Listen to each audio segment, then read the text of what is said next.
In his New York Times op-ed, Kyle Chan makes a sweeping argument that the US is headed for irrelevance and that China is on track to dominate the 21st century. It's a sleek, confident piece that taps into a growing narrative of American decline. And like many viral takes, it's built on half-truths and selective framing. Let's break down what Kyle Chan gets wrong, and more importantly, why this kind of fatalism is not only flawed, but dangerous. First, the myth of China's inevitability. Kyle Chan paints China's rise as an unstoppable force, a highly coordinated techno-industrial juggernaut executing long-term plans, while America gets bogged down in partisan gridlock.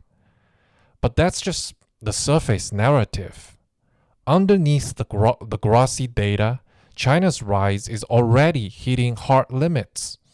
The demographic collapse. China is facing the fastest population decline in recorded history. The working age population peaked in 2014 and is now shrinking rapidly. Fertility rates have plummeted to as low as 1.0 in major cities. A country cannot sustain economic dominance when its base of workers, consumers, and innovators is collapsing. Aging with no safety net. The ratio of retirees to workers is exploding. Meanwhile, China's welfare state is underdeveloped, pensions are underfunded, and young people are unwilling or unable to take on the burden of caring for aging parents. This isn't a recipe for global leadership. It's a demographic time bomb. Let's also not forget about the capital flight and trust erosion. Entrepreneurs are leaving. Capital is fleeing. Even middle-class families are moving assets abroad. The government's crackdown on private enterprise has destroyed confidence in property rights and future innovation. Jack Ma didn't just disappear, so did investor confidence. The truth is, there's nothing inevitable about China's rise. It is contingent, fragile, and increasingly dependent on manufactured narratives, not real resilience. Second, tariffs work, and Kyle Chan knows it.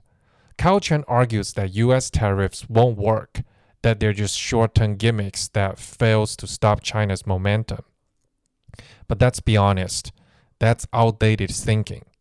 Tariffs are not a silver bullet, but they have already shifted the global playing field. Manufacturing is reshoring. Semiconductor fabs are coming back to US soil. The CHIPS Act and Inflation Reduction Act are funneling billions into domestic high-tech manufacturing. Apple, Dell, and other firms are aggressively diversifying supply chains out of China. China's export evasion proves its economic pain. Chinese manufacturers have been caught relabeling goods through Vietnam and Mexico to dodge US tariffs. If tariffs were so ineffective, why go through the trouble? Also, the EV and solar overcapacity crisis in China is in part due to weakened global demand from countries weary of Chinese dumping practices, many of which were curtailed through tariffs or regulatory pushback. Tariffs work when paired with industrial strategy.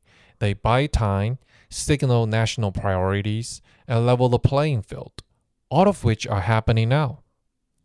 Third, China's industrial policy does not translate into industrial superiority.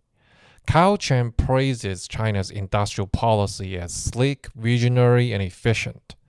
But anyone who has studied the history of state-led economies knows the dangers of central planning.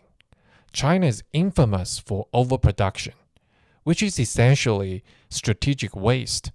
in solar, EVs, and steel, China has a chronic tendency to overbuild capacity far beyond demand, leading to crashing prices and economic distortions. Yes, Chinese EVs are cheap because they're being dumped below cost, backed by state subsidies and a financial system that doesn't punish inefficiency. Then there's the ghost infrastructure.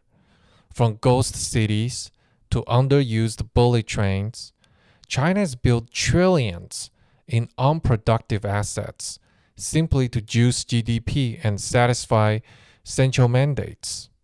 This isn't industrial genius, it's bureaucratic bloat on steroids. Let's also not forget China's desperate dependency on foreign tech. Despite its ambitions, China still depends heavily on Western intellectual property and core components. The most advanced semiconductor tools still come from ASML and Japan. Even China's EV sector relies on foreign chips and software. In other words, China is good at scale but bad at efficiency.